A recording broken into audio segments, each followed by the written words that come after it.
How's it going, guys? I thought it would be fun to keep it chill, cool, and to rather than have some polished performance for you guys today, I'm being inspired by our friend Spencer Nugent, who regularly goes live, does demos and cool stuff. So grab yourself a cool one, a cold one, whatever. Go get yourself a beverage.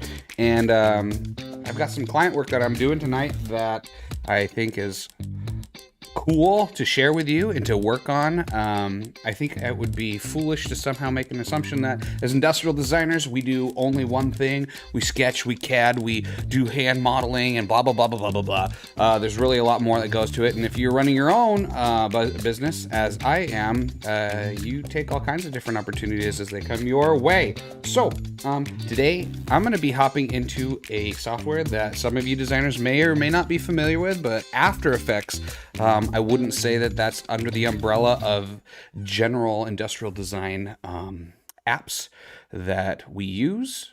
Some of you maybe, some of you not. So I'm going to run through this project, execute some stuff as if we're from square one. None of you have ever opened it up, and just kind of narrate as we go along. Have fun. Feel free to hit me up in the chat if you got questions. More than welcome to ping me, but I thought it'd be fun to just show you what I do in addition to all the other stereotypical industrial design stuff. So let's hop right on into it. So here I am in After Effects, and as soon as I open it up, we have our options here, and I'm going to make a new composition. So a little background on the project, just so you guys have reference. We're going to be creating a 10-second sampler for, here, let me, while I'm explaining, we're making a 10-second sampler. It's a political ad, not for a specific candidate. There's some bonds that are going to be going on the ballot and so forth for education in Queen Creek, Arizona, and I'm being commissioned to create a motion graphic for them. We're going to do this as like our little feeler test to say, hey, here are the ideas and whatnot. I have a project manager who sent me some content and has told me what he's looking for, and so I'll share that with you. But pretty much we're hack and smashing together 10 seconds worth of content. It'll be loose, fast and dirty, nothing too crazy, you know, nothing, we're not showcasing this in our portfolio piece or something crazy like that, but somebody's pinging me on here. But I think it's going to be good for you guys to just get your feet wet and get an introduction into the software itself. So let's get back on into it. Here we are in After Effects. Like I said, I open up new composition. I'm just going to call this the final comp. We're going to be working in 1920 by 1080, nothing like 4K, something crazy. Frame rate, 30, resolution, and like I said, we're only going to have it be like a 10-second sampler to get a pulse check with the client, make sure that they're happy with the direction that we're going, and we'll go from there. Boom. Okay, so once you've established a composition and you've got it in here, we need to import some assets. There's a lot of different ways to do it. Maybe this is the quick and dirty one, but it's what I like to do. I just snag the stuff and drag it on in, and dun, dun, dun, dun, here we go. The email that I got from the client is right here, and here are the details for the specific project. There is a script, there's audio that they're going to be referencing. Here in Queen Creek, we take pride in our schools. He'll send me aerial footage of a town, so we've got that. Our district is A-rated, and then we got a ribbon that slaps on or animates onto it. Okay. Oh, that's great. A-grade imagery there. So we'll be using that to work with. All right. What else are we going to do with this project? It says, we're home to many top-ranked schools, and their picture is replaced by a graph of the map of Queen Creek, and a ribbon probably shrink and lands on the map, and others appear in their top-ranked schools, getting that information. I might have to create a map from scratch. Okay, we can do that easily. And everything online is cluttery. Have any better ideas? And we're just going, this is just like $1,000 sampler thing that we're doing. So, okay. There we go. We have some of the basic understanding of the deliverables, what they're looking for the specific timestamps. Let's take a look and see what we've got. All right, so this looks like this is our audio. Let's make sure that everybody can hear what we're working with. Are we set to the right thing? Yes, so you guys should be able to hear this just fine. Maybe not. All right, something about you should know about After Effects. Let me see. Let me open up my audio settings, make sure that we're set to output so you guys can hear it. But in After Effects, you have to specify your So right now it's by default setting it to my headphones. I'll make sure it goes to cable A. Boom. All right. And that too. If you've got yourself a beast of a computer and you can like preview footage full resolution, then by all means go ahead. But for the rest of us who are on a budget and don't have beastly huge computers that can always crank out full resolution previews, we have to work with our third resolution stuff. So let's see what we got here. Here in Queen Creek, we take pride in our schools. Our district is A-rated, and we are home to many of the top-ranked schools in Arizona. Here in Queen... So there you go, 10 seconds of audio. That's what we're working with. We're gonna pull in some of the stuff. Okay, first thing that we're instructed that we're gonna be pulling in is, here in Queen Creek, we take pride in our schools. So we're gonna use aerial footage of some town that we can use for now. Okay, let's take a look. MP4. Where's our audio clip? Here's the map reference. It's probably this one. Boom, here we go. Oh, this is shot in 4K, so we're gonna scale it down a little bit. There we go. So we're going to, for the first, up to the 4-second marker. So 1, 2, 3, 4 seconds. We're going to have some aerial clip done. So I hit Alt-A to trim that right there. Here in Queen Creek, we take... Ooh, the joys of it, like trying to do it at the same time, play and run it. And I'm sure that streaming has something to do with my graphics card. In Queen Creek, we take pride in... Ooh, another thing too that I should let you know, whenever you're running After Effects, and so it caches all of your work.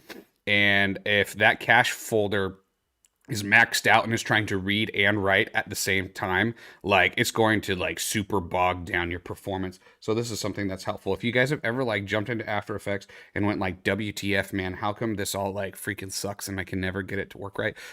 It likely has to do with the fact that, one, you're previewing everything like full resolution by default, and that's going to just suck down everything. Two, whenever it's reading and writing your cache file at the same time, it's gonna like freaking destroy your computer too. So we go over to edit, and I'm gonna purge all memory and disk cache. Okay, it popped up on my other screen over here by default, but I had 44 gigs of crap from other projects just like sitting on my computer. So no freaking wonder why it's like chugging. So we're gonna empty that out. Just little things that if you didn't know, now you do. And that's the thing that could make or break your experience with After Effects, because it's just that easy. Let's make sure we align this straight up to the center. Boom, boom. Here we go. And now we got 4 seconds of this aerial footage trim. Here in Queen Creek, we take... So that's going to just chug on through. What else are we going to put on top of that as visuals? Let's see. You take practice school. I'll send you aerial footage for now.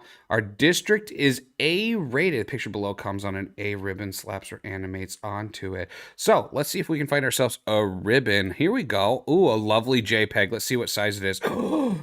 Great. When I have it set to 3rd resolution, you guys can see that thing is like small. This is a point in the time where you like ask yourself how picky you're gonna be about this project, because yeah, that ribbon is teeny, and I try and blow it up even at full resolution, like ew. All right, ladies and gentlemen, looks like we're gonna be recreating a ribbon kind of like that. So let's hop over into Illustrator, and we're gonna create a new project right here. Boom. I'll pull in that one for reference, just for kicks and giggles. I mean, why not? Why not? We'll reference that file. So something that's also interesting about Adobe After Effects, much like Illustrator, it will reference and pull stuff from respective folders as opposed to embedding them into there. That wasn't what I wanted to do. I think it selected all of those things and put them in. Let's try that again, folks. So what do I mean by that? There, just the ribbon. If you do not have all of your stuff in the same location, so I've saved this in one folder, all the assets we're using for this 10-second sampler. If you don't have all of those saved out in a very specific spot that it's going to point to and pull from, like you're going to open up your file after you've done everything. And if anything got moved, like it's gone. And you'll have to reconnect all the links and stuff. So just make it a habit wherever you've got your After Effects file saved, like have it all in the same folder so everything points to the right place and we're ready to rock. Another cool thing about After Effects is you can take the actual native Illustrator / Photoshop project and just save it, and the Illustrator and Photoshop file can be put in place of like a JPEG or some other static thing. I'm like debating in my brain, like if I want to recreate something like this while we've got our time together, or if I want to just put something dirty together. What the hell? We're just going to make this thing. This is an Illustrator little demo too. Like, who freaking knew? As an industrial designer, not only are you going to have to be able to create cool sketches, come up with great products, know how things are designed and manufactured, but you're like going to have to be self-taught in all kinds of graphic design stuff, because who freaking knows? You've got to put money, you got to put bread on the table, put money in the bank, and so you got to do all kinds of stuff. So I have found that as I have learned to do graphic stuff, After Effects, Illustrator, Photoshop, it has been the gift that keeps on giving. Now, for the sake of brevity, I don't think that I'm going to try and recreate this like freaking exactly the same, but we're going to get pretty darn close just for this demo real quick. So we're going to take a quick image right here. And what I would say, if I were starting all over again, and what makes the difference between like a total kick butt Illustrator artist and somebody who's kind of novice, it's not necessarily that I have access to a bunch of tools that are somehow crazy different and I'm using them differently than you. It's just becoming very, very good at seeing the shapes and using almost the same exact freaking tools all the time, just in a very specific, well thought out way. Let me show you what I mean by that. So we've got ourselves a gradient right here. Boom. I'm going to scooch it over to 90. Let's change the colors, and we're just going to go over here and grab it. There we go. We're going from the top, that color, down to...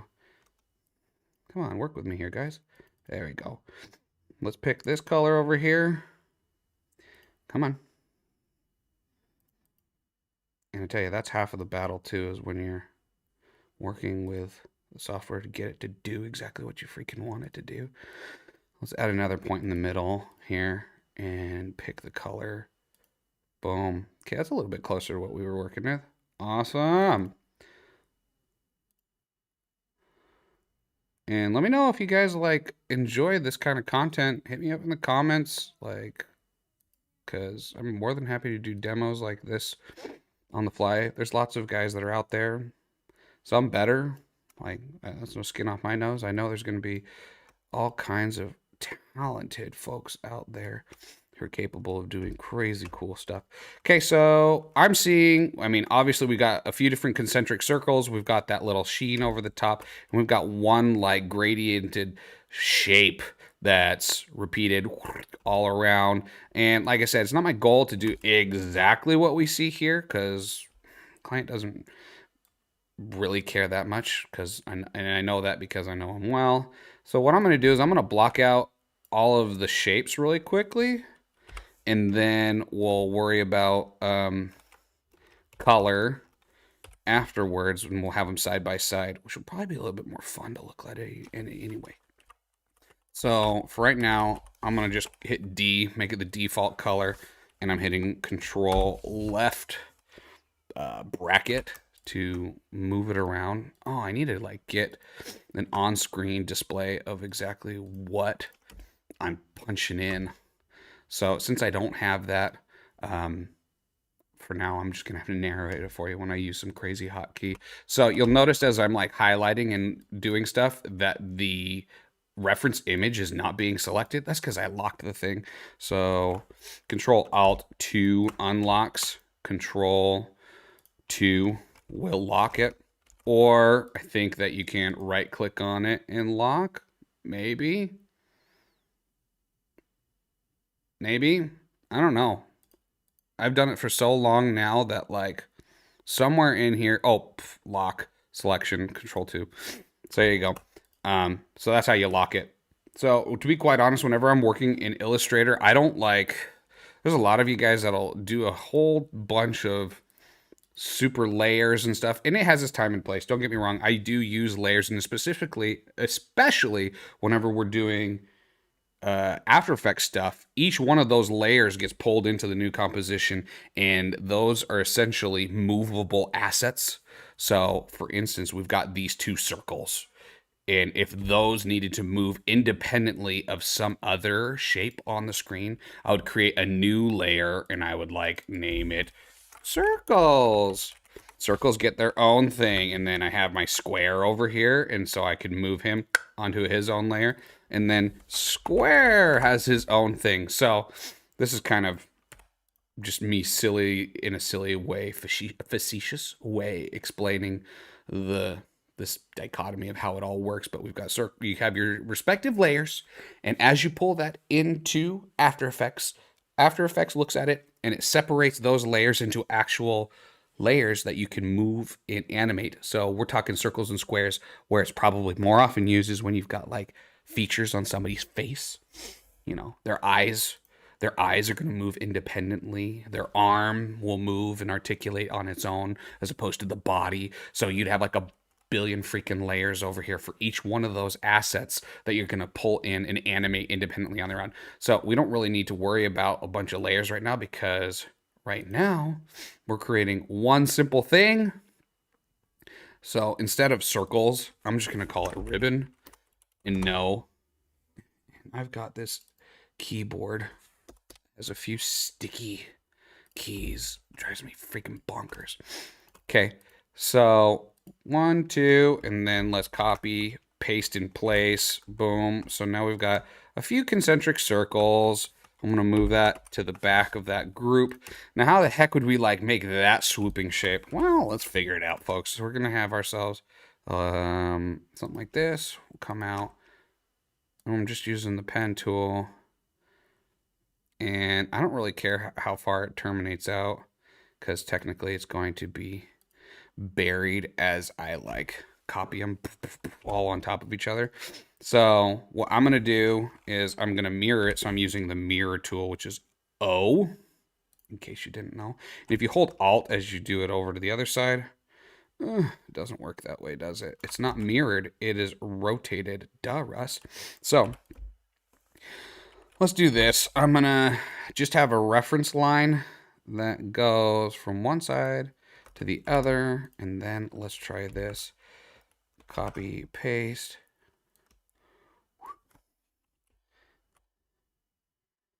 Am I like just crazy or something? Because why is it not? I need to flip it the other way. There we go. Nope. Tell you what, it's late, guys. So I'm just like, what the freaking heck? How can I get it to do it right? Because what I'm trying to do is we're going to take it and we're going to rotate it and just go boom, boom, boom, boom, boom, boom, boom, and have it repeat all over the freaking place so that it goes all the way around. And it is 7:23 and I haven't drank enough Diet Pepsi, so my brain is having a fart real quick. Okay, this is what needs to happen. We're going to pull over and copy that. There we go. There we go. No judgment, folks. No judgment. You all have been there too. I know it. So, I wonder if this isn't perfectly symmetric. So I'm trying to make a perfectly... There. Now this is our group. And now if we rotate it, and copied it, it would be placed on there. Okay, object transform, rotate. Anybody want to take a guess? So it's not 15 degrees, 16, 17, 18, 20 degrees? Should we say it's a 20 degree? And then we're going to hit copy. Boom. And then we're going to hit Control D. Boom, boom, boom, boom, boom, boom, boom. And there we have it. All those pieces are now overlapping each other.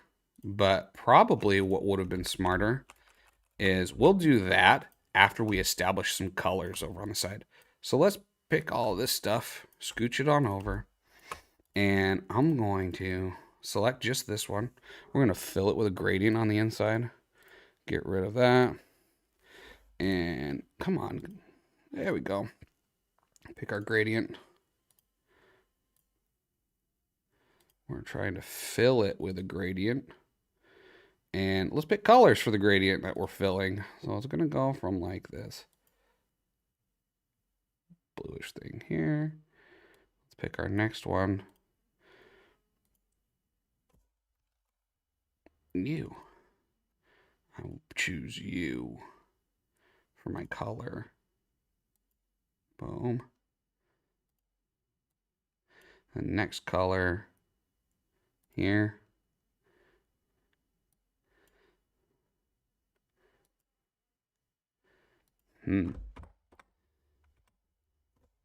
Wow, that worked really well, didn't it, huh, guys? There. So we'll get the order right, and then we'll get the angle all ironed out. Here we go. I guess once in isolation mode, honestly, sometimes once in isolation mode, it's like perfect and it'll pick the actual color. But for some reason this time, it didn't work that way. Cool. So now we've got that figured out. Let's get our angle of the gradient tool. There we go. What are we thinking? That's getting close.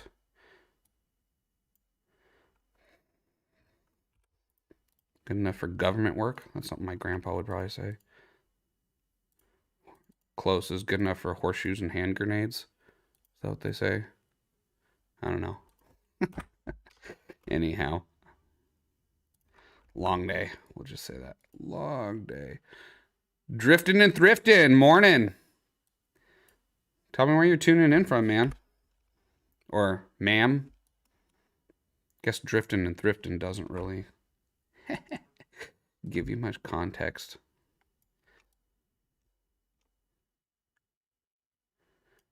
There we go. So now we can take all these, group them together, and then when we scooch them around, it's gonna be like magic, and they'll all be great. Scooch those to the front. Oh, great. Let's take this object, transform, rotate. And what was it? We were working at 20 degrees, guys? Yeah? No, we didn't hit copy. Object, transform, rotate, 20 degrees. Here we go. Hit copy. And then the magic button that you push is Control D. Command D, depending on what you're using. And then I'm going to ungroup this. Not simplify. Ungroup it. And we should... I might have to ungroup all of them. Anyhow, I'm not going to spend freaking forever farting around with getting the thing exactly right while you guys are here. But you get the gist. Once you got that bar across, I'll go through and delete all the bars. And now we just need these little ribbons on the bottom. How are we going to do that, guys? Well, I'll tell you. Queensland, Australia, mail. Wow. Thanks for joining us on the variable. We are doing, just for an update, in case you're just tuning in, we are doing a little bit of After Effects. Here's the thing. And this is a real, for real client project. We're doing a 10-second little dealy bopper for him. We're animating this. There's some bond that's going to be going on the ballot. And client sends me this ribbon. This is the ribbon what we want. And I'm like, oh, great. That's like freaking pixelated. Says, I'm unsure of what I've stumbled into. Wow. You stumbled into the variable. The variable is a design, predominantly product design, industrial design channel where we help people learn tools that'll help them be successful in the design industry. We're doing a little unconventional training and tutorial today because it's not always everything falls under the stereotypical physical product design category. We do all kinds of stuff. I am doing animation stuff for clients. Occasionally to put bread on the table, graphic design, you name it. We do a lot of stuff. A delay bop. I always wonder what they were, and now I know. I don't know. Okay.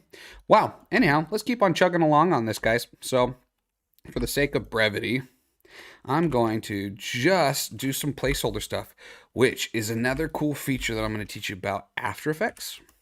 When you've got yourself an Illustrator file or Photoshop file that it's referencing and pointing to, you can have some placeholder piece of crap thing just thrown into there, and then you can update the freaking file and it pulls it into After Effects and does the new pretty version. So, a dealy bopper. Okay. I'm just looking at the comments and he says that's what I called it, a dealy bopper. There you go. This little ribbon dealy bopper. There you got it. maybe that's a word that I made up myself. I digress. So anyhow, for the sake of moving this project along and trying to show you some other cool things, we're going to simply put some placeholder ribbon shapes into here. And then perhaps if we got some time, I'll come back in and we can update these suckers. And you'll see all the animated assets inside of After Effects. It'll carry over automatically, which is great because if, say, somebody gave you a logo and it was a set size and they update it later on and you're thinking to yourself, oh, crud, I've done a freaking ton of work on this thing and it's all going to be wasted and I have to reanimate. No. You don't have to reanimate. You just have to replace it in here. So here we go, folks. Our placeholder vectorized thing. Just for kicks, let's kind of, sort of put a little color on it because I'm anal like that. And I want it to just be a little more presentable. Duh. Yeah. So there we go. We got something like that. I'm yet to get up. Can hear 5 different animals making noises and no cars, people, serenity. All right. Interesting comment. Drifting and thrifting. Awesome. Okay. So we're going to take this thing. We're going to send it right here. Boom, boom. And we're going to save it out and just use it as a placeholder for right now. Save as. And we're going to do it desktop in our project folder. Queen Creek Animation. And this is our ribbon vector. Stupid keyboard that I need to get replaced. Boom. So, there you have it. Little exercise, sort of, kind of, updating a raster thing, making it vector. I'll revisit that later, but I really want to get some more animation stuff chugging along. So, there we have it. Okay, another cool thing that you guys can do in After Effects. If you ever found yourself where, say we had animated with this ribbon right here and we'd done a bunch of stuff and then you come back and go, oh crud, I want to replace that with a different file. How do I get it to point to a different file and do that? I used to think that I'd have to like reanimate, put the new thing in. So if we took that new ribbon vector file right here and drop it on and then like reanimate it over it, it would just be like, no. But I tell you what, this is a cool trick you can do. If you got this one highlighted and you've got ribbon.jpg down there, you can hold down Alt as you take it and steal it from the up top in the project menu and drop there. Boom.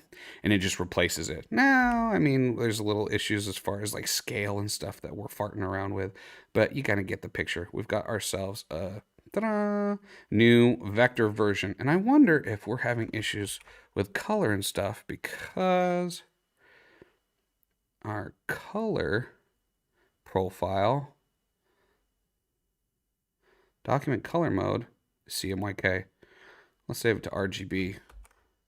And maybe we're going to see a difference now that I've saved that. Boom! See that? Automatically updated it. Ha! Power of After Effects. Cool, guys. So let's move on from there.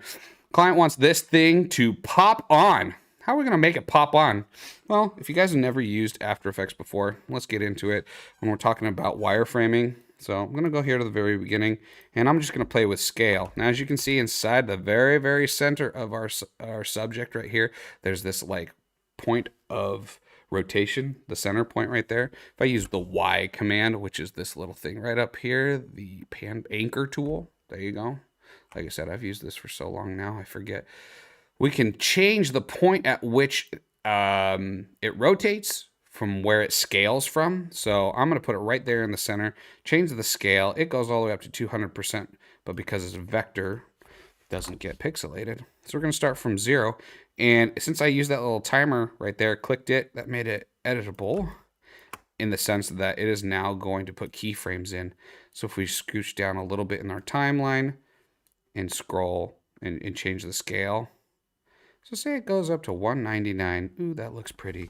Move a few frames over and then have it drop back down to 185. What happens? I don't know. Let's look at this time scale, zoom into it and see. Come on, playback. Here in Queen Goes. Here, I'm going to silence that for a second. It goes pop. But wow, that's fast. So we can just take it, highlight it, hold down Alt, and drag it out. Let's like it take a little bit longer. Pop. Okay, not so bad.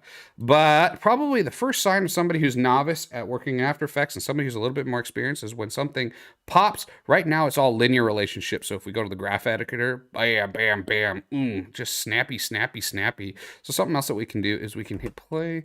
I'm going to change all of these. I've got a plugin and a keyframe thing. If I hit F9, that's your easy ease settings, but I use a plugin that has customized those settings. But now what it's taken those keyframes and it has easing in and easing out at a specific value that I've preset. So I don't really love that motion. Pop, snap. So we can go into the graph editor when we highlight those points. Boom. Let's take a look at it. Okay. So what's happening is it's easing in, it's going real fast in the middle and going out. So at that very end, I don't want it to snap back to its other one so quickly. I'll just take it and scooch it over. So now when it has animation, that return back, a little too fast. Come on, let's even it out, smooth it. Boom. This graph editor becomes your best friend. What do we think? What do we think, guys? A little better. Not so jostly, you know. We're boing. If you really wanted to make it rubbery, we could add a couple more keyframes so it goes big, smaller, big, and so it's like boing. But right now, that'll do the trick. There we go. So, as the client said, let's take a look at what the email dictated again. We're going to have it for here in Quick Creek. We pride our schools, and then at 4 to 6 seconds, a district is A rated. Comes on at 4 seconds. Here we go. We're going to have the picture come on, and then an A ribbon slaps or animates onto it. Oh, okay, we're ahead of the curve. So at 4 seconds, here we go. Let's zoom out so we're seeing this at 4 seconds. There we go. We hit to the end of this, and then we're going to have this picture. Where's the picture? Admin office, this one. Oh, you gotta be kidding me. Now, I tell you what, guys, there's no freaking way that you can take a teeny picture that a client has given you and somehow magically make it vector and bigger and better. I mean, no possible way. Okay, people are gonna speculate and say, yeah, you can do the image trace function in Illustrator. And I'm like, you know what? That's gonna just make it look posterized and freaking weird. So, I'll stand by that statement. You can't take a picture under normal circumstances and have it be vectorized and look the same. So let's also Like, what the heck? Let's get some music going in here. There we go. Some chill stuff. So we're going to take this Queen Creek thing and we're going to pull it in. If you've got a ribbon that's not at the highest point on the hierarchy, it's going to get covered on whatever's above it. So we've got this Queen Creek thing. We're going to have it animate in. So let's take the admin office and find a cool way to have it pull in at 4 seconds. So we don't want it to just snap and appear out of nowhere, which as is, oh, we're at full resolution. Telling you guys, it's killing my system here. That's why. If we just leave it as is, you'll see, boom, it just snaps on and the other one snaps off. That's not classy. So let's see if we can zoom in. I'm going to have this. We're going to have it go full spread right here in the center. Align it. Pop. There we go. We're snapping it to it. I don't want to stretch it like that. That's not cool. So we're going to hit Shift as we hold it. Shift and Alt and scale it up. And there we have it. And that's going to be our final position.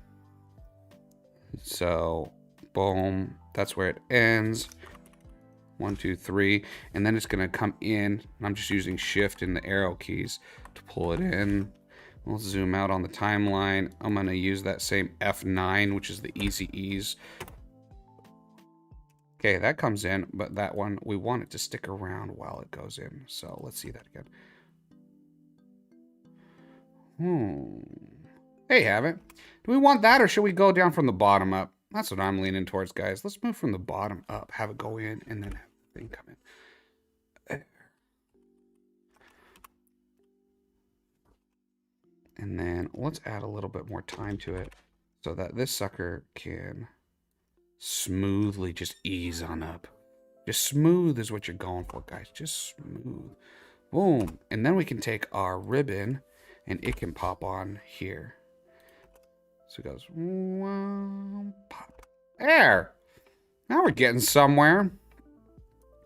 So client wants it to, at the very beginning, 4 seconds of aerial footage. What is it saying during that time? I need to dress that up a little bit because it's just plain. Here in Queen Creek, we take pride in our schools. Maybe we add we take pride in our schools. What do you think? I mean, why the heck not, right? So we can add in we. Oh, font. We'll have to play with that. We take pride. Not pied. Pride. And then here's another thing that's freaking annoying about After Effects.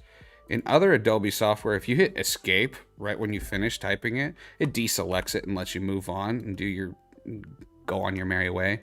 If you hit escape after typing something out in After Effects, it just deletes it. Like here, let me show you what I mean.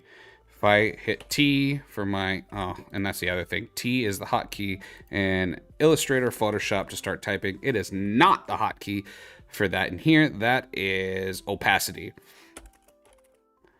So if I type in our schools and I hit escape, what the freak? It goes away. So just know you can't hit escape. You have to like click away from it.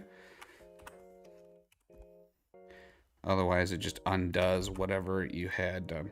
So I think we take pride in our schools. Let's take in our schools and get those like, there you go.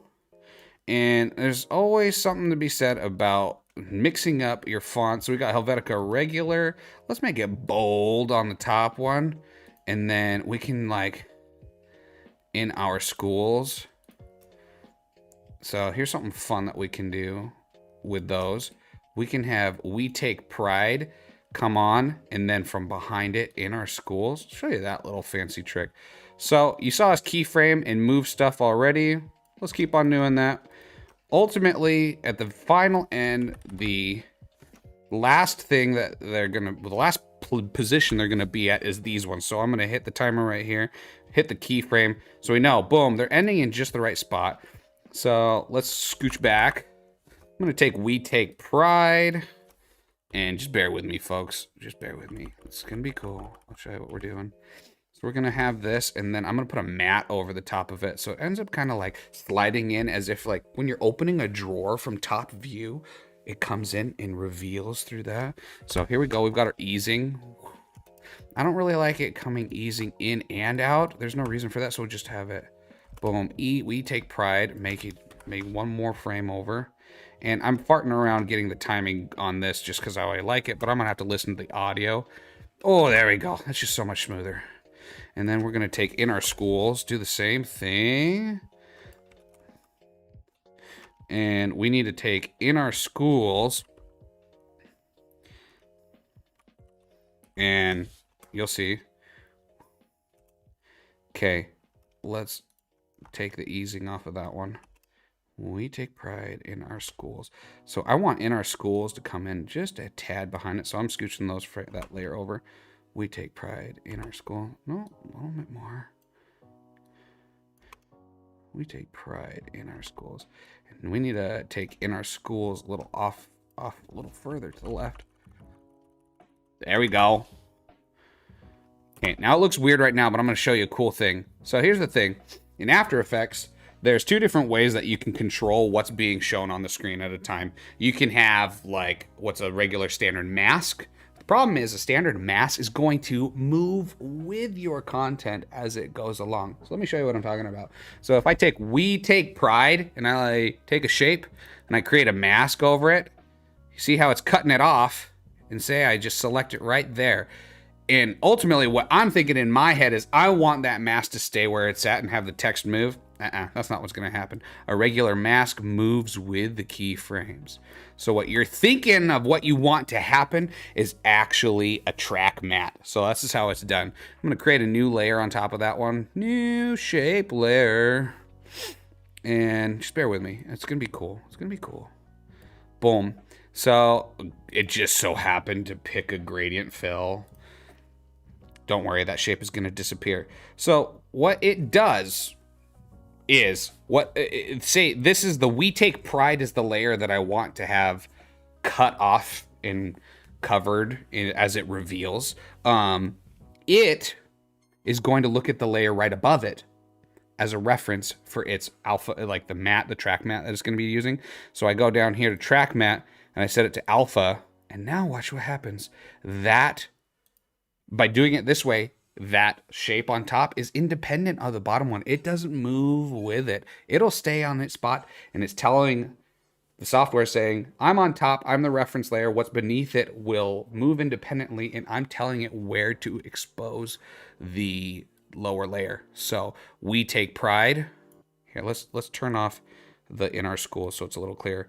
Now you see what's happening. It's like I said, it's a drawer that's being pulled open, and We Take Pride is being revealed as if you're looking at a drawer from the top view.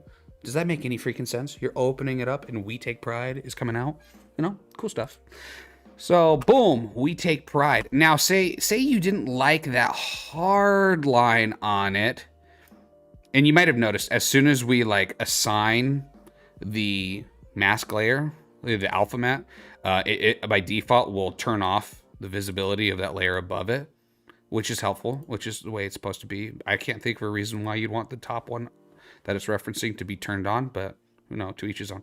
So what we can do is we can soften up those edges of the We Take Pride by just putting a little Gaussian blur on the reference layer. So I'm going to turn it on just temporarily so we can see what's happening. I'm going to set it on horizontal, and I'm just going to ever so slightly blur those edges. I don't know if you can see it now. And what does that do? It means that now, see that We Take Pride is just a nice soft feather that's coming in. Happy feather. There you go. We Take Pride. And now all I'm going to do is I'm going to just not duplicate. I'm going to hit Control D to duplicate. I'm going to duplicate the layer, not the effect. I'm going to bump it up to the top and turn it on just so we can see where the heck it is. Turn on this layer in our schools, and I'm going to just shift it over. So in our schools, take pride. There we go. So now it's there, and we're going to assign track matte alpha. See what happens? So it's going to go, we take pride in our schools. What do you think, guys? Let's slow that down. It's moving faster because it's moving from farther to the left all the way to the right. We'll see. See if I love it and I stick with it, but we take pride in our schools. And then we can easily make both of them transition away. We're going to hit another keyframe right here. Boom. And then let's go to here, position. As you can see over, like when you've got a top level layer, it's like our parent, the caret on the side reveals all of the keyframes below. Here's a little cool trick. If you want to expose and show what has already been edited, because there's a lot of other crap in here that we can change, you know, anchor point, scale, rotation, opacity, and any other effects that we drop in there has its own sub layer, and it can get messy really fast. But if you hit U on there, boom, that exposes whatever you've already put a keyframe on. So we know that we did a change. We put a keyframe for position. I hit U, boom. So now we've got both of these suckers right here, the in our school layer 2 and we take pride, and we're just going to move out down the timeline. In both of them we can get rid of, we got rid of that one. I was supposed to hit shift and do that.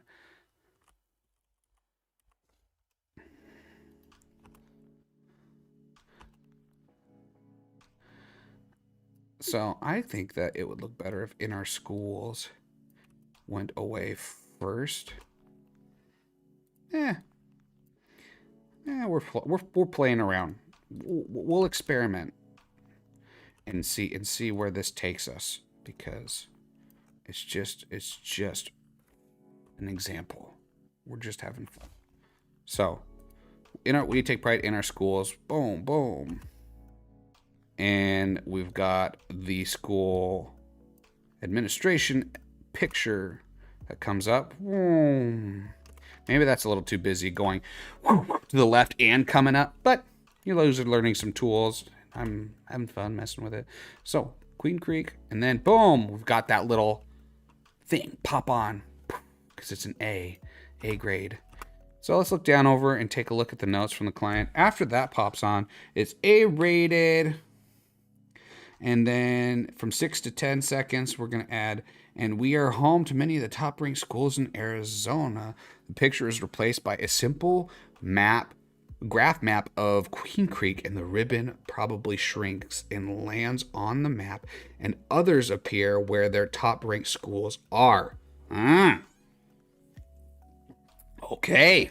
So we got to get rid of that picture in the background, pull on a map that's going to appear, and then have the ribbon do some magic as well. Okay, so what did it say the timestamp was?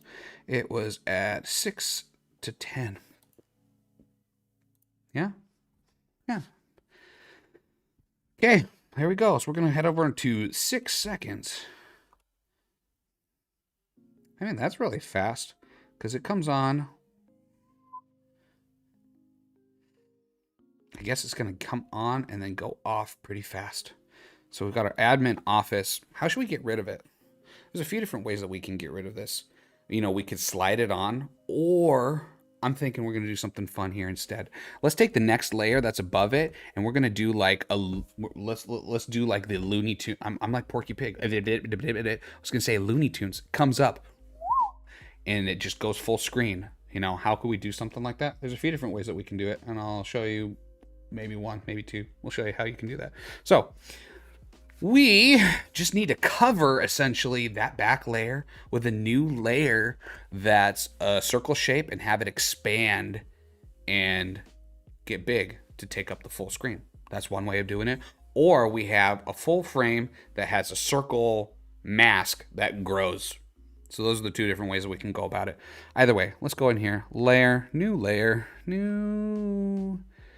I'm going to do keyframing a circle, because that's just the direction that I'm going to go this time. I want to pick a background color. Here, let's pull it in. Background color for simplicity. We're going to keep it white, and we're going to make it a circle or ellipse. I'm going to hold shift down as I do it. Boom. There we go. And we're going to align it center. So it in the hierarchy, if I pull it up to the top, it would go over the ribbon. Don't want to go over the ribbon. We want it to be just behind the ribbon. So we're going to be here. I just hit left bracket to snap it to scooch it along the timeline to this spot. I'm going to be changing the scale. So we're going to go from a 0 scale on the keyframe, and we're going to hit the little timer button to give us that power to change it over time. There we go. The keyframe. I'm tired. I might be saying keyframe and wireframe back and forth. That's not right. Those are keyframes that we're putting in there. So if you're just like hearing me say that the whole time going, what the heck, Russ? Russ is tired. It's been a long day. Woo. Oh, there you go. It's just like Looney Tunes, man. We'll have to add that in the soundtrack in the background. There you go. So now we've got this white thing that has animated on. And if we wanted to change the color, that's as simple as it's just a shape. We could make it, maybe we just make it like a little gray. I don't know. Whatever. It's a little off-white. We'll do that. Just for kicks. There you go. Wow. And then we need to have the map of Queen Creek animate on. Okay.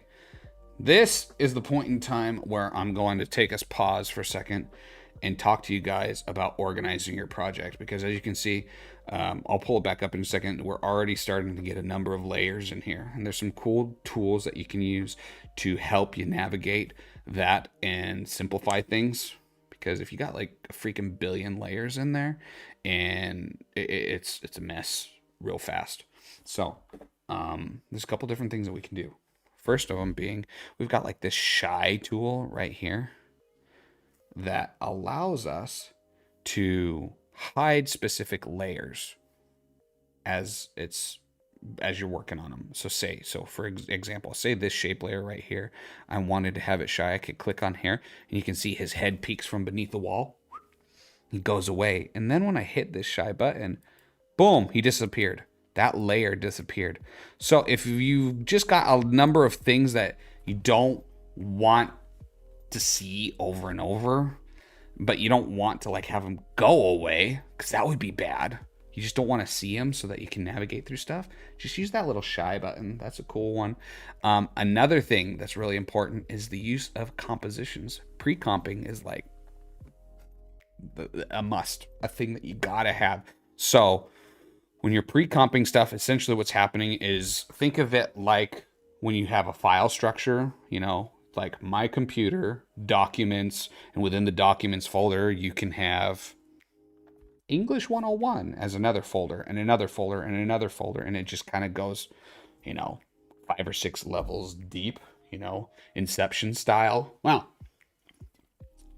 you can do the same thing with compositions, and essentially as they get broken down and you pre-compose them, it's like a movie within the movie, but then you can get into that pre-composition and go deeper and deeper and deeper until just as deep as you want. And so the reason why you do stuff like that, if you're working on a major production like a Marvel movie, you've got tons and tons of people who are involved in making that project come to fruition. And often one person doesn't do this X to Y timestamp, you know, from 10 minutes to 20 minutes, you get this. It's not just one person, it's tons and tons of people. And so they'll break it into groups and likely assign each, you know, group, hey, you're taking this segment of time and doing all the edits on it, and so this is your composition that you're going to work on it, and we're going to pull it in and then pull in and piece it all together later on. So super important to have effective pre-comping skills as you're working in After Effects, because it'd be a freaking mess. So why am I bringing that up? We've got ourselves composition. We had the text come on at the beginning. Boom, we take pride in our schools. And then this came up, and then pop. I'm proposing that from there we pre-compose all those background elements. And then another thing that's kind of important too is we take pride in our schools, and it moved off screen, yet those elements are still hanging out. And everything that's still hanging out on the screen, your computer is like calculating all of that math and processing it. So something that's important is if something moves off screen, or if you take the opacity all the way down, or if it moves away, then let's like trim it off, get it out of there so that it's not cluttering up your timeline anymore. Boom. So we just clean that all up, moves away. Boom. Now we don't have any of that text anymore. What about this background video? Let's take a look. Did we cut it off? Yes, we cut it off already, so it doesn't sit there forever. And then boom, there it is. So let's say I'm talking about pre-comping. How do you do that? So say I want to take this movie clip in the admin office, and I want to have them like be their own pre-composition. Like I would usually have it pull in 10, 12, 30 layers and do this maybe, but you can pre-comp it. And here, let me get that little menu pulled onto the screen. We could change that to just background images / live action. Cool. And then it moves all those attributes into there. Boom. And now we have this timeline right here. It's one layer that has all those background assets in it. Ta-da! So there you have it. A little useful tip for organizing your content when you're doing stuff in After Effects, because you're going to get a billion frequent things. And I realize this example is super watered down. This is for folks who are just starting out. So it gets a lot better. I've done way more complicated projects than this, but when you're working live, you do stuff that's simple, and the client just wants something really, really watered down and simple to get the point across, and then we'll go Gen 2 and go deeper. So let's keep going. So we've got ourselves, boom, we take pride in our schools, we pre-composed it, we've got that thing coming on, and now we've got a white background that has now appeared, Looney Tune style. Here's another cool thing that we can do. Well, we could put a Gaussian blur on it. If it were a mask that were growing bigger, there's a little drop-down caret menu item for a mask that I can just feather it. But this, since we did it this way, it's a shape layer. I can go up to effects, and let's pull out that Gaussian blur again, and let's just soften up those edges. See, just that much better. You want to soften it up as it goes. And then this was really cool. If you wanted, say, all right, now we're getting fancy. If we duplicate that layer, not the Gaussian blur, duplicate the layer. And then if I just move it over a couple frames and change the color. Now watch this. Okay, so we had that off gray, and now we got a white one. Wow. Oh, hoo-hoo. That was cool. A little double effect happening. So it goes the dark gray and then that. Or it could be stark different. It could be a hard black with the white on it. I mean, there's all kinds of things we could do. But it goes like this. Now we need to somehow animate on, according to the client, lines that are showing the map of Queen Creek. Okay, so he gave us a wonderful reference image of what he's talking about. Oh, so high res, right, guys? So high resolution. So we're going to take it, blow it up, and take a look at this. Supposedly, I'll make it full res so we can see. Supposedly, people, according to what he said, will look at those lines and know that is Queen Creek, Arizona. All right. He says so. They're going to know that that's Queen Creek, Arizona. It's not my place to judge. I grew up in Mesa, Arizona, so I couldn't look at a grid and just know. But supposedly that's Rittenhouse, and then you can look and notice Ocotillo and blah, blah, blah, other streets just by seeing that. And when we spoke on the phone, he said that the arrows are just to communicate motion, not necessarily the actual lines. He's not putting arrows on them. So let's make a shape layer on top of this. I'm going to show you guys how to animate and grow some lines. So, new shape layer. We're going to take this and let's make the diagonal. Let's take the fill off of it because quite frankly, we don't need here. It's when you got 5 screens going on at the same time. I don't have 5, I've got 3. But if you got too many monitors, then you get all tripped up where each of them is. So we've got this line right here. Boom. On the diagonal, coming along. Ta-da. So we're going to have this animate on, and the plan is, as it's coming along, we're going to time it so other lines are appearing as it intersects and they grow out from it. So let's see what that looks like. So how do you animate lines? Ooh, that's a good question. We're going to go in here and we're going under. So let's maybe it'll be helpful if I name this. This is our diagonal line. Just so you guys can know what the heck I'm talking about. There's our diagonal line right here, and we're going to add what's called a trim paths onto it. Now, which one of my screens? Nope. Okay. I was wondering, sometimes I click something and something pops up on one of my other screens, and I thought something popped up. Now what we've got here is we can take it and say, and put keyframes to dictate the end and the start of that path. Cool. So we're going to keyframe that. It's starting at 0%. And let's move it on. That's 1 second, 2 seconds, 3 seconds. Boom. And then we're going to add some easing onto it. Oh, it's at full res. And that just doesn't work with my computer. Trying to do everything. Whoosh. You see that? That's how we animated a line. So started with nothing and ended there. Okay, so now what we got to do is as things intersect. So at this moment here, boom, we need that vertical line, boom, to animate on. So I'm going to make a new shape layer. And granted, there's lots of different ways you can go about doing this kind of stuff. And I'm going to do one of them, but let's see. So we're gonna, that's one shape. I'm gonna be in here and I'm gonna add another.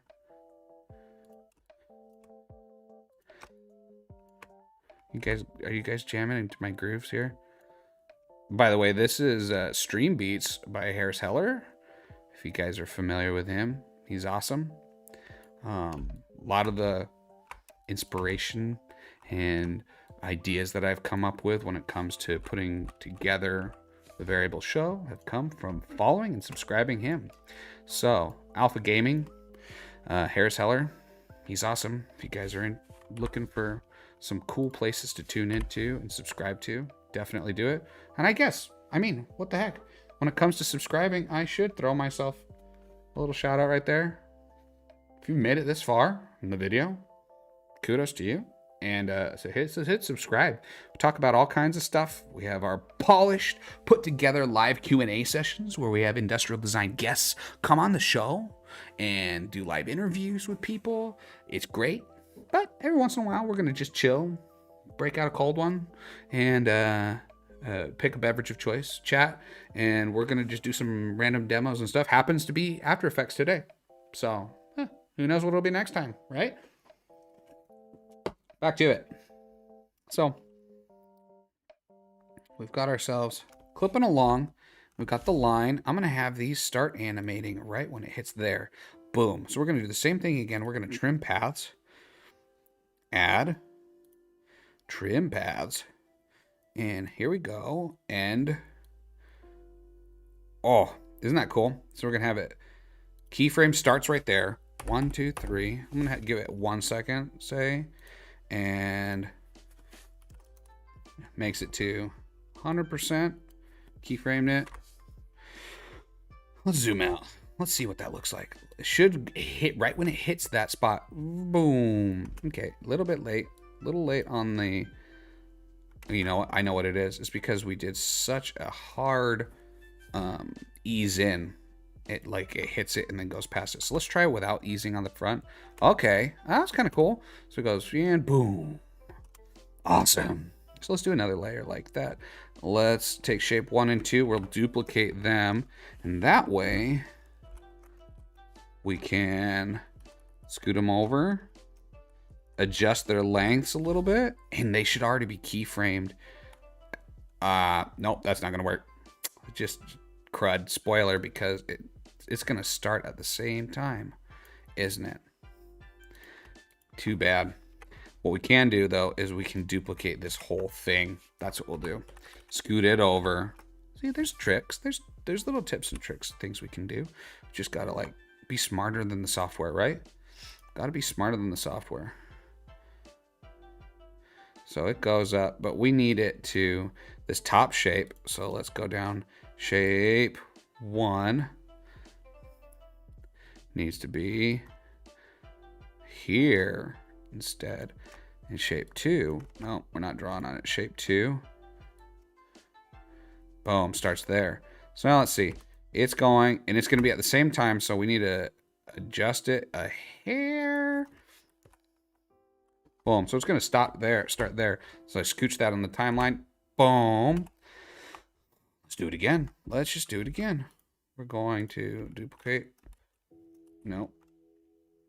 Duplicate. There we go. Like I said, got to be smarter than the software. Scoochy. Scooch. And then for kicks, I'm going to do it again real fast. There we go.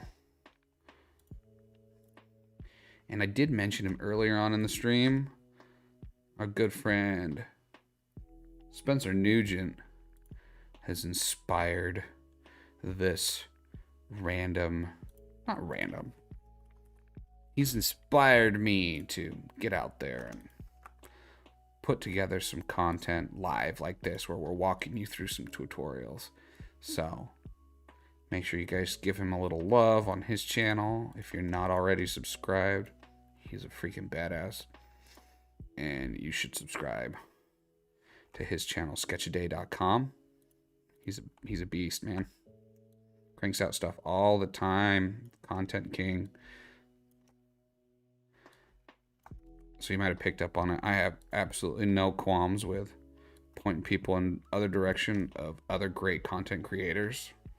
There's other industrial design podcasts out there that are awesome.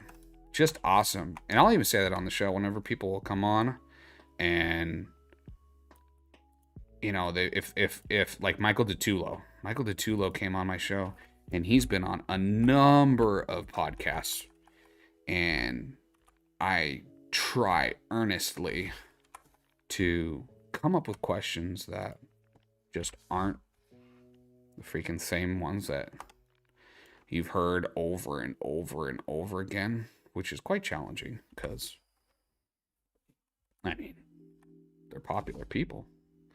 They're well known for a reason.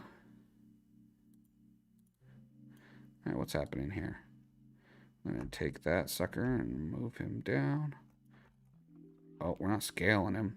That's what was going on. There. And we're going to take this guy and move it down so it comes straight from there too. Now let's see what we're looking at. Are we cooking with fire or with grease? Cooking with fire? Does that even sound right? Coming up with all these weird sayings as we go through this stream. Cool. Last one that just needs to be changed is this bad boy right here. Let's change this. And then once we get the horizontal lines in, that wraps up a 10-second animation clip. Like, gives you an idea of like what the heck goes into all of this to make it a reality. Like, this isn't a Marvel movie. Those guys, like, goodness, the time it takes to make it happen is crazy. But it speaks for itself. Those guys are awesome. Freaking awesome. All right, so here we go. We animate a line going across, and as it crosses those points, boom, boom, boom. And boom, boom, boom. Oh, that's cool. Now, let's get some horizontal ones going. Oh. So, probably what we'll just do, same thing, duplicate a layer, And this time we're just going to Y. We're going to just change the point of rotation and hit R and rotate that sucker 90 degrees. There it is. There it is, guys. And then we'll get it into position. And I'm getting messages. People blowing up my phone. Cool. So, did it go through? Yes. Oh, I'm getting... Now I've got a kid banging on my door.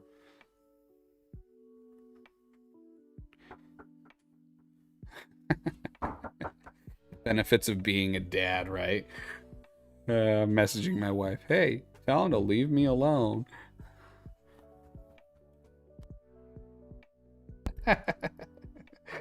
Oh, my computer really wants you to subscribe to my channel too. Here, let's get back to here.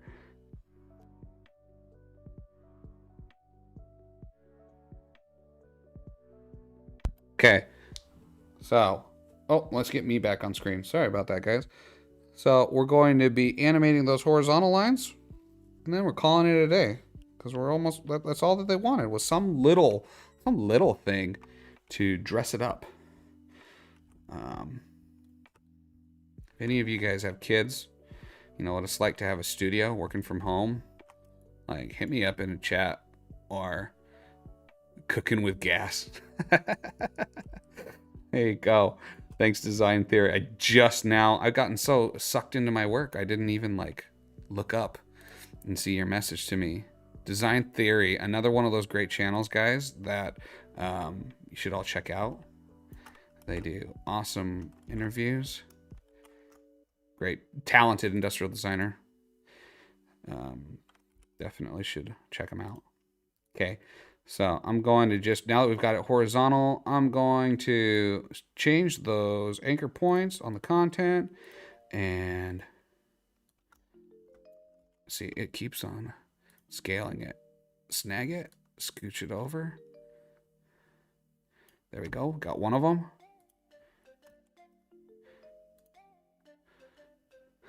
Ah, good question. So you're tuned in just now. I thought it was just fun. You know, I started off the whole cast letting everybody know that we, as industrial designers, we don't just only get in the shop and make 3D mock-ups and get our hands dirty or 3D print crap. We do all kinds of stuff. And one of the things that I do frequently to put bread on the table is... My goodness, it's just fighting me right now as I'm trying to get that one point to move. One of the things that I do is After Effects, motion graphics. So that was the point of today's thing, is to give a little teeny example. So just as a recap, we started off at the beginning. We had per client notes, a live action shot here. They did not say to add text and have it come in. We added it for kicks. This is for Queen Creek in Arizona. They're having a bond, and now we're running it at quarter resolution, so my computer runs it in real time. No judgment there, guys, because I just don't have a mega machine that can do that. So just to recap, we take pride in our schools. We've got a voiceover that we're going to sync this up to exactly later on. But shot of the reference shot of the school, and then we have this map that comes on, and the ribbon has been cut off, but the ribbon is then going to be in strategic locations. Here, I'll put it full res just for a moment so you can see. This is referencing a client sketch. It animates on, and you got ribbons in specific locations that are supposed to indicate that Queen Creek has awesome schools in it. And so as we were animating on, we showed some of the cool tips and tricks for changing lengths of little paths and shapes here in After Effects. So here's that one going down, and boom, lines come on. So quickly I was throwing in a couple horizontal lines. There's one more. We'll duplicate it again. And another one. And we just move them along the timeline. And yeah, design theory is, I explained earlier, this is nothing that I'm like putting, it's not massive portfolio work. The client needs something hack and smash thrown together so that they can kind of get their point across. Hey, we can do some cool stuff and not just like have a super cruddy ad for this upcoming bond that's going on the ballot. Let's get something a little flashier that gets our point across. So they're wanting flashier, but ironically, we showed earlier on in the program the assets that I was given. So like this ribbon right here was not vector. And so they gave it this teeny tiny pixelated thing. We did a placeholder thing. I'm going to polish it up a little bit later, but quickly hack and smash through together an asset that we could animate with. And when I update the file in Illustrator, so as an example, if we just, because I talked about it earlier and I said, oh, you'll see, say we just change that little thing to a red color.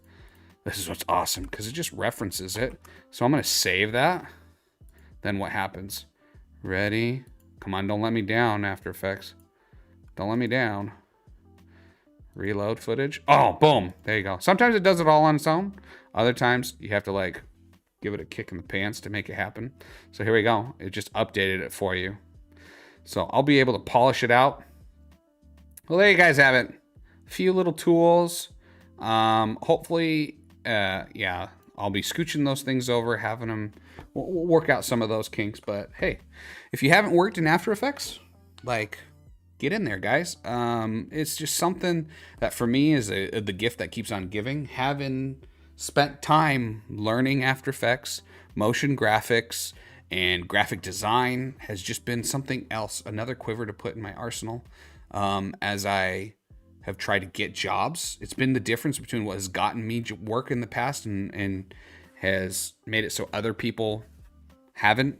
You know, when it comes down to it, if you can say, not only can I do industrial design for your consultancy, but I can do this awesome presentation work and I know how to do all of these other things, that just makes you that much more valuable. That's my point.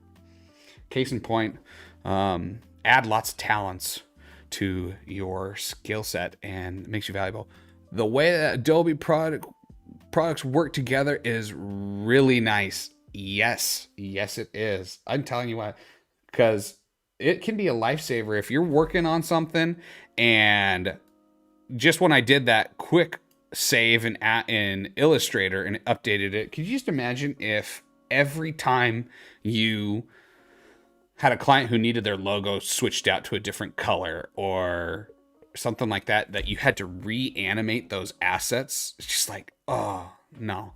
And then I even gave the example earlier, if you were changing out the file and you wanted to just make the switch, if you just select the new layer that you've got in here, and then you go down to the one that you're wanting to exchange it for, you can just hold down Alt and swap it out, and it just replaces it. Boom. So all of the keyframes stay the same, all that stuff. Yeah, mind-blowing. I see your little thing that you've thrown on there. Yeah, definitely awesome workflow. But, I mean, in much the same way, so if we're going to start talking about, like, referencing other things that we're going to be familiar with, it's like SolidWorks when you're looking at big, massive assemblies and stuff. We kind of talked about it at the very beginning of the broadcast. If you've got tons and tons of files that you're pulling in here, they all got to be in one place, and it points to it and it ties to it. If you like break that connection somehow and things aren't where they're supposed to be, then you'll open up much like if you open a SolidWorks file and stuff's missing and it'll just go freaking crazy. It's the same thing in After Effects. You'll open it up and it'll say, where the hell did all this go? So keep all of your file structure organized neatly, nicely, and then you'll be able to have it there every time you get back. So anyhow, it's been grand, guys. as always, a pleasure to chat with all of you. I'm going to wrap it up and call it a day, but we do want to let you know that we have some exciting stuff coming up. This semester, we are partnering with Purdue University, and we're going to be creating a series of, I wouldn't call them lectures, but interactive courses that's focused on the everything else of design.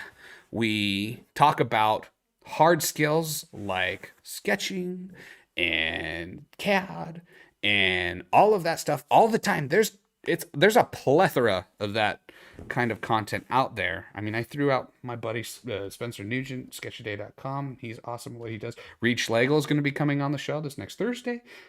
He's awesome at what he does, and you guys can check out his sketching tutorials. Sketchfresh, Jacob Ballard is great at what he does, and so the point being, there's lots of stuff out there to help you when it comes down to nailing down your hard skills. But some of the other skills that contribute to your success are hard. It's hard to incorporate into a standard university curriculum. And I'm not slinging mud on any universities out there because they do an awesome job. And much like we can't expect our teachers and faculty to teach, primary and secondary ed students all of the aspects of just being a good citizen, having balanced physical and mental health, and so on and so forth.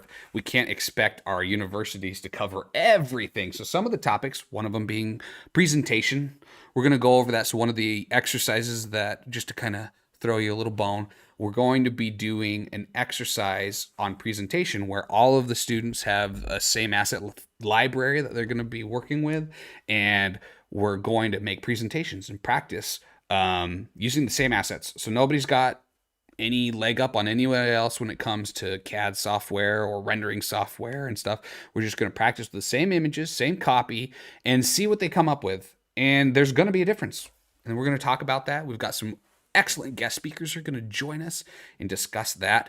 Aspects of great presentation, how you can take something and present it in the best way possible, storytelling, improvisation, and we're going to practice it. So it'll be exciting. It really will be. Purdue is fully invested, and they're going to be investing time, energy, and money and into making this a reality. And I think that the students are excited as well. So you're definitely going to want to stay tuned for that. So yeah, that's coming up this semester, this week. Reed Schlegel's coming on. Lots of great stuff. So I'll just say thank you all so much for your continued support.